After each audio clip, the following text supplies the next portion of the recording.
don't forget like, share and subscribe your own YouTube channel e-commerce. So then today we shall start new chapter in accountancy and this is the part of class 11th. Okay, class 11 का ये third chapter accounting principle लेखांकन के सिद्धांत कौन कौन से and how to follow this instructions in the sense of company. Okay, company में हम इसे कैसे फॉलो करेंगे today we shall see that. Okay, so first of all we shall see हम देखेंगे कि अकाउंटेंसी अकाउंटिंग प्रिंसिपल कहते किसे हैं. अकाउंटिंग प्रिंसिपल लेखांकन अवधारणाएं लेखांकन सिद्धांत किसे कहते हैं. ये जो हमारे अकाउंटिंग प्रिंसिपल है this is based on gap is generally accepted accountancy principles.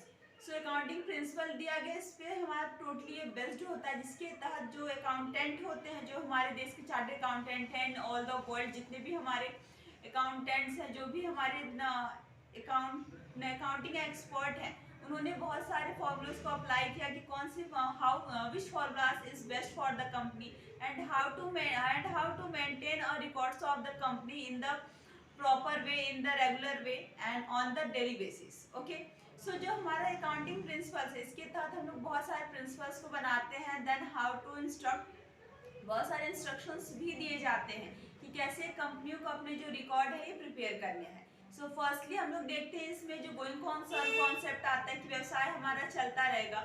As we already know that कि हम रहे न रहे वो कंपनी जो हमने स्टार्ट की वो चलेगी. आप बहुत सारे एग्जांपल्स देख लो, पार्ले जी हो गया, एमडीएच मसाले हो गए, हमारे कैच हो गया एंड घड़ी हो गया, व्हील हो गया, टाइड हो गया. तो बहुत सारी कंपनियां मार्केट में अवेलेबल हैं जिन्होंने स्टार्ट तो किया बट वो कब तक चलेंगी एंड उसके बारे में उन्होंने टोटली हमें डिक्लेयर नहीं किया है. सो कोई भी हम व्यवसाय करते हैं हम ये मान के चलते हैं कि व्यवसाय आज हमने रन कराया देन आने वाली जो हमारी जनरेशन है वो रन कराएगी.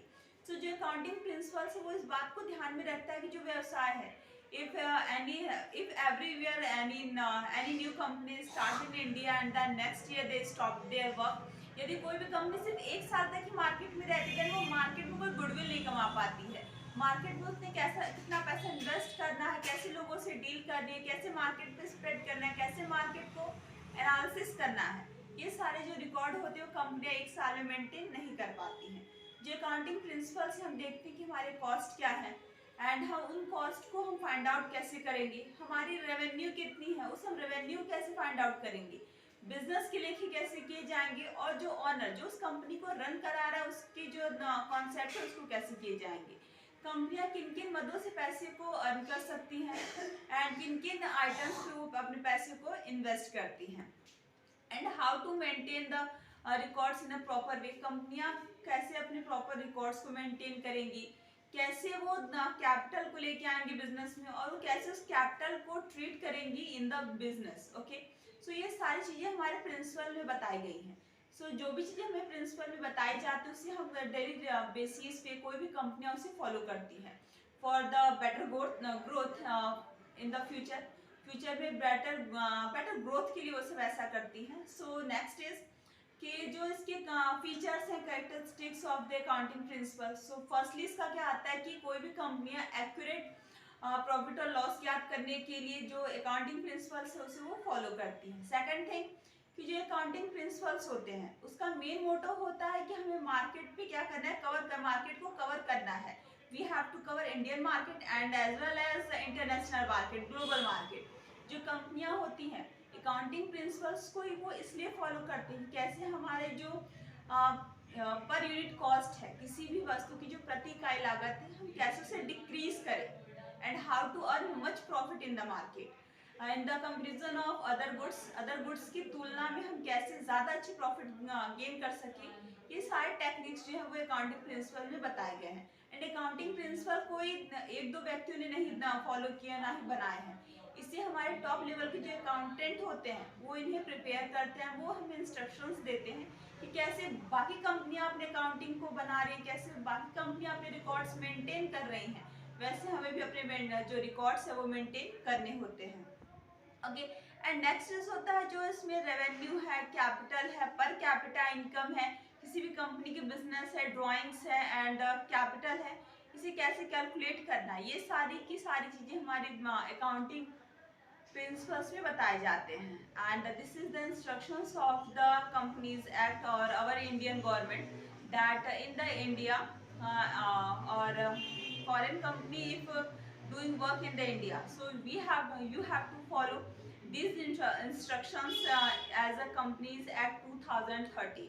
ओके 2000 कंपनी अधिनियम 13 कंपनी अधिनियम 2013 के तहत आपको जितने भी अकाउंटिंग प्रिंसिपल्स हैं वो फॉलो करने पड़ते हैं।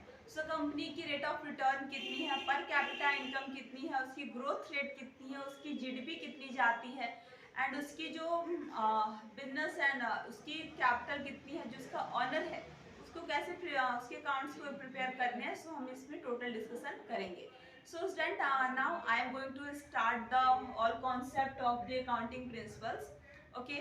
Yes, then next is kinds of accounting principles. Accounting principles की प्रकार कितने होते हैं? तो as we already know that there are two kinds of accounting principle. First is assumptions, concept, and second thing convention. परिपाटियाँ, जिसको हम लोग लेखांकन की परिपाटियाँ भी कहते हैं. Okay. So first of all we shall see the concept or assumptions of the accounting principle. First in going concern concept, चालू व्यवसाय की अवधारणा. As we already know that if any company started or run any business in the market, so as per the accountancy rule कि rule के according कोई भी कंपनियां ये चाहती हैं और इनकी हम लोग कहें कि उनकी विल भी होती है, इच्छा भी होती है कि वो उस बिजनेस को बहुत लंबे समय तक चलाएंगे, बहुत लंबे समय तक रन कराएंगे, कोई शॉर्ट टर्म के लिए बिजनेस नहीं स्टार्ट करता। सो जो गोइंग कॉन्सर्न कॉन्सेप्ट है वो हमें इसी बात के लिए बताता है कि कोई भी व्यवसाय वो अनिश्चित काल तक, मतलब अनसर्टेन टाइम तक वो रन करता रहेगा। ऑलवेज रिमेंबर, ये जो गोइंग कॉन्सर्न कॉन्सेप्ट है, अकाउंटेंसी रूल के according all companies are dependent on this concept because every company has will that run the business in the market for the long time. वो हमेशा लंबे समय के लिए ही व्यवसाय करना चाहती है, सो इसे गोइंग कॉन्सर्न कॉन्सेप्ट के अंतर्गत रखा जाता है। Okay, now second is consistency concept. एक रूपता की अवधारणा या एक रूपता का सिद्धांत हम इसे कह सकते हैं, अवधारणाएं कह सकते हैं इसे। सो कंसिस्टेंसी मीन्स होता है एक रूपता। when company prepare a trading account, PL and balance sheet as per accountancy rule, as per Companies Act 2013 rule. So all companies balance sheet, trading PL all is matched to each other. जो कंपनियां जो भी accountancy rule अपनाती है, जो भी वो नियम सिद्धांत बनाती है, जो भी वो अपने आप फाइलें प्रिपेयर करती है, अकाउंटेंसी प्रिपेयर करती है, अकाउंट बनाते हैं, वो सारे के सारे हमारे क्या होते हैं, एक दूसरे से मैच करते हैं। आई मीन टू से जो एक रूल जिस कंपनी अडॉप्ट कर रखा है वही रूल सारी कंपनियां भी अडॉप्ट करती हैं, उसको बोलते हैं consistency concept. And third is accrual concept. Accrual concept में क्या है कि जो कंपनियां when any company start recognize in the market and first of all every company when start from the starting point in the market. Okay, जब कोई भी company starting में मार्केट में आती है, सो स्टार्टिंग में वो प्रॉफिट अर्न करना स्टार्ट नहीं कर देती है। Starting few years all companies are struggle in the market and after some year they begin to start earn profit with very small amount in a very quit amount। बहुत ही छोटी amount में क्या करती है, किसी भी चीज़ों को जो प्रॉफिट होते हैं वो अर्न करते हैं। सो जो एक्रूअल कॉन्सेप्ट बताता है कि जो भी चीज़ें हम परचेस कर रहे हैं कंपनी में, कंपनियां जो भी बिजनेस स्टार्ट कर रही हैं, उसमें कुछ जो एक्सपेंस होते हैं वो फ्यूचर के लिए भी होते हैं। For example advertisement, prepaid expenses, accrual income, then ये सारी जो चीज़ें हैं कंपनियां उसे भी फाइनली प्रिपेयर करती हैं एंड देन उसे वो कई वर्षों तक बियर करते चलते, राइट ऑफ करते चलते, ताकि कंपनियां इन द फ्यूचर वो ज़्यादा प्रॉफिट कर सकें। Next is business entity concept. जो पृथक व्यवसाय की अवधारणा है, हम लोग जानते हैं कि बिजनेसमैन भी अलग होते हैं एंड जो बिजनेस होते हैं वो भी उससे उन दोनों ही क्या होता है, सेपरेट होते हैं, अलग अलग होते हैं। कोई भी ऑनर ये नहीं कह सकता कि जितनी भी वहाँ पे कैपिटल लगी हुई है this is my and we can and I can use this assets according to me, according to our need. This is not rule of government. Government की भी रूल नहीं है और कंपनी एक्ट जो है उसकी भी रूल नहीं कि कोई भी बिजनेसमैन एंड जो बिजनेस होता है वो दोनों सेपरेट रखे जाते हैं। क्योंकि अगर ठीक है, हम जानते हैं कि भाई जो कंपनियां हैं वो उसके ऑनर द्वारा ही रन कराई जाएंगी and which profit company has earn all is taken by the owner, वो सारे ऑनर द्वारा ही लिए जाएंगे। बट क्या गवर्नमेंट के रूल के अकॉर्डिंग एंड अकाउंटेंसी के रूल के अकॉर्डिंग जब भी कंपनियां अपने यहाँ डेटा प्रिपेयर करती हैं, when any company start recording and start the passing entry as per rule, so दोनों को सेपरेट मान के चलती हैं। So first of all when we start our journal entry, so first of all we shall pass cash account दिया to capital account, मतलब व्यवसाय में बिजनेस में पैसा आया, देन बीइंग फिर we have to write narration in the bracket being business started with cash and और assets which things we have come into the business. तो जो हमारा बिजनेस एंटिटी कॉन्सेप्ट है, इसमें व्यवसाय की जो पृथक व्यवसाय की अवधारणा है, इसमें माना गया कि बिजनेसमैन अलग है एंड जो बिजनेस है वो अलग होते हैं।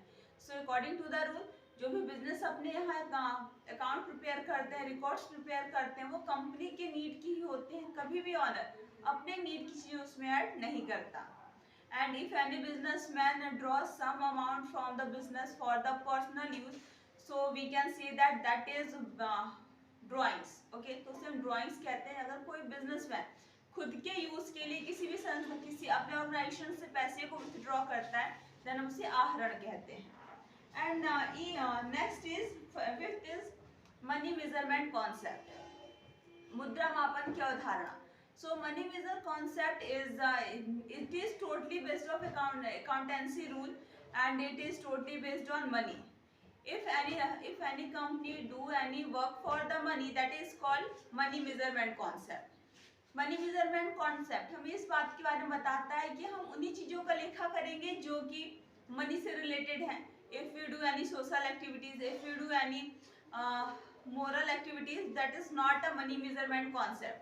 सो उसकी जन एंट्री हम पास नहीं करते। जिन चीजों को हम मनी मेजरमेंट करेंगे उसको हम उसकी जन एंट्री पास करते हैं। For example anyone employees taken a leave from the company for the 2 days. एक एम्प्लॉय ने हमारे यहाँ से 2 दिन के लिए छुट्टी ली, देन उसका लेखा हम पास नहीं करेंगे। उसने छुट्टी ली बट उसकी छुट्टी के बदले कितना हमारा नुकसान हुआ, कितने हमने उसकी सैलरी कट की, उसका लेखा हम करते। उसने छुट्टी के दौरान क्या किया क्या नहीं किया, उससे हमें डजेंट मैटर कि व्हाट ही दे डू या ही हैज डू, वो क्या करता है उससे हमें कोई मतलब नहीं है। सो मनी मेजरमेंट कॉन्सेप्ट कहता है कि हम उन्हीं लेखों को पास करेंगे जिसमें मनी आती है, इसमें मुद्रा आती है। Okay, next is accounting period concept.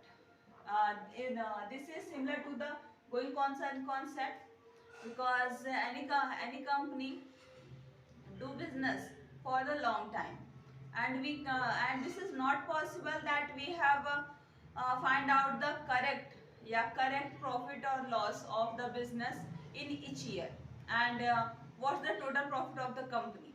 So कंपनियां क्या करती कि जब कोई भी कंपनी स्टार्ट होती है, भाई एक्चुअली में उसने प्रॉफिट अर्न किया या लॉस अर्न किया, we can find out in the last moment. हम लास्ट मोमेंट भी फाइंड आउट करते हैं। बट कंपनियां तो ऐसा है नहीं कि 1 साल के लिए रन कराया, 2 साल के लिए रन कराया।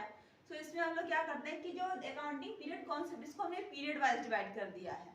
सो बिफोर द 2014 से पहले हम लोग 1 March to 1 April to 31 March finance accounting बनाते थे। बट मोदी जी की आ जाए बात, मोदी जी ने एक नया रूल है कि आप 1 जनवरी टू 31 दिसंबर तक भी जो अकाउंटिंग डेटा प्रिपेयर कर सकते हैं। यदि आप दोनों में से कोई भी फॉलो करते हो then that's good. And others company started doing some records, keeping some records as per Dussehra to Dussehra, Diwali to Diwali, Holi to Holi, ऐसे बहुत सारी चीज़ों सब क्या करते हैं वो प्रिपेयर करते हैं। तो अकाउंटिंग पीरियड कॉन्सेप्ट ये बताता है कि अगर हम किसी भी चीज़ को एक पीरियड वाइज, एक टाइम वाइज डिवाइड कर देंगे तो we can easily find out the profit and loss during the period of time. Okay, now next is cost concept. लागत अवधारणा क्या कहती है? When companies start any business and purchase any machinery and heavy plants from the market, so first of all we sell recorded of the money of that goods in the cost price. जब कोई भी कंपनियां markets कोई भी heavy plant खरीदती है, कोई भी मशीनरी खरीदती है, कोई भी बिल्डिंग खरीदती है फॉर द बिजनेस पर्पस, सो वो उसको उसी अमाउंट पे, उसी दर पे क्या करते हैं, उसका रिकॉर्ड बना लेती हैं. But we have to use heavy plants, heavy machinery, buildings, furniture, fan and computers for the many years. More than 1 year we have to use in the business. Okay, we shall use in the business.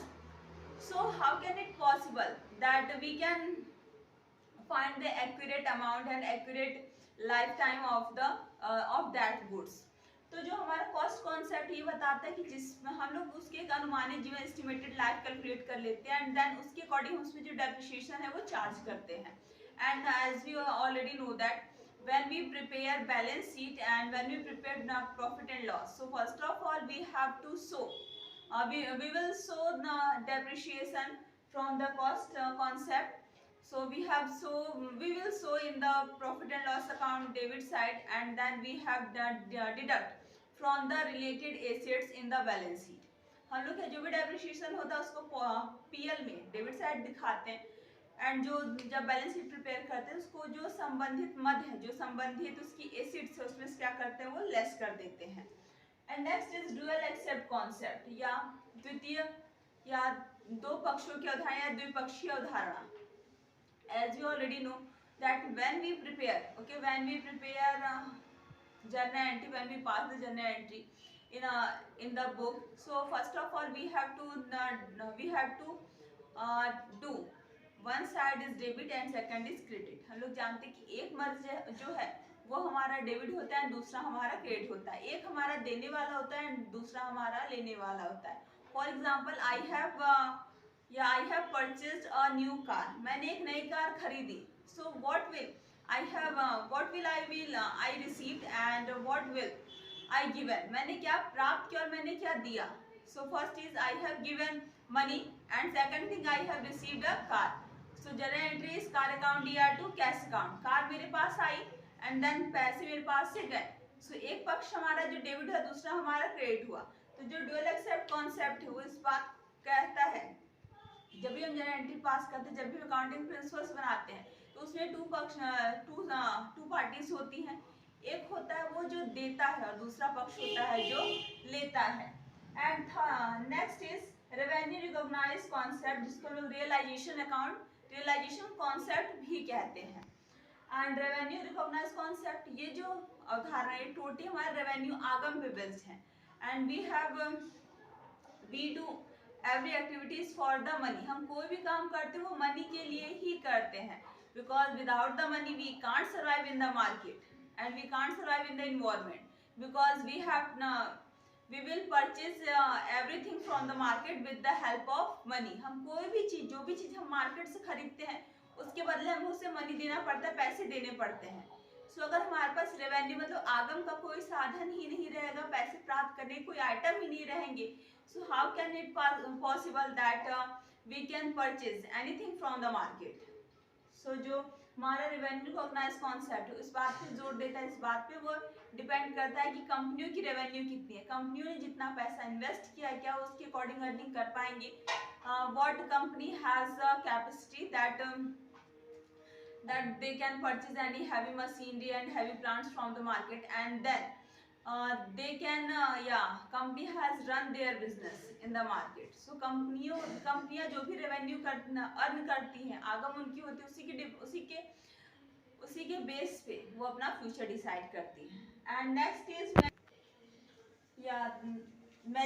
Matching concept. Next is matching concept.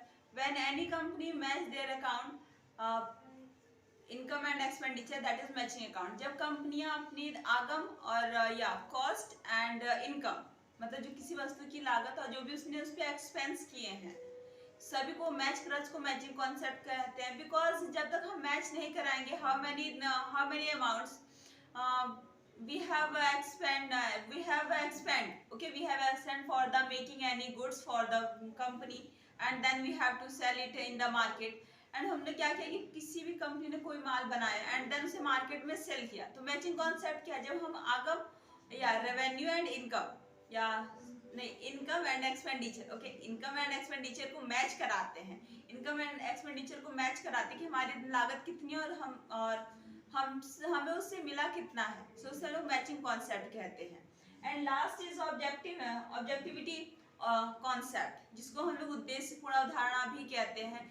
In this concept we can find out which entry we have passed in the company, this is true or not, because any journal entry is based on voucher, and in the based of any proof and any documents which is proved, and which is proved, and which is accepted by the government, and which is accepted by the court. जो objectivity concept है वो इस बात पे depend करता है कि कंपनियों ने जो कुछ भी जनरल एंट्री पास कर रखी, जो भी अकाउंट प्रिपेयर कर रखे हैं, वो वाउचर के अकॉर्डिंग है या नहीं, वो बिल ऑफ एक्सचेंज के अकॉर्डिंग है वो, या फिर वो कोई प्रूफ पे बेस्ड है या नहीं, ताकि इसमें जो ऑब्जेक्टिविटी, जो हमारा ऑब्जेक्ट है कि we have to we have keep any records in the company without any part without any bias, बिना किसी पक्षपात के जो हमें डेटा प्रिपेयर करने हैं. सो उसके लिए सबसे बेस्ट तरीका है कि हम जो भी एंट्री पास करते हैं वो वाउचर पे ही करें, because we have already discussed on this point what is voucher. When any company passed any account with the help of any proof, that is voucher.